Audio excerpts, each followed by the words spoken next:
Oo, ako yan. Si Sofia. At tuturuan ko kayong gumawa ng composting pit. Tara!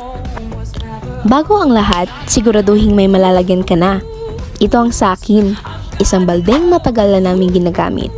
Pagkatapos naman ay butasan ang balde sa itaas, sa katawan, sa ibaba, at sa bawat bahagi nito upang magkaroon ng sirkulasyon ng hangin. Mas maraming mga butas, mas mabuti ang sirkulasyon ng hangin at mapabilis ang proseso ng pag-composting. Huwag niyo ring kalimutan na maghanda ng lupa. Simulan na mangolekta ng mga tuyong dahon at siguraduhin mga ito'y pinagpuputol na maliliit na piraso.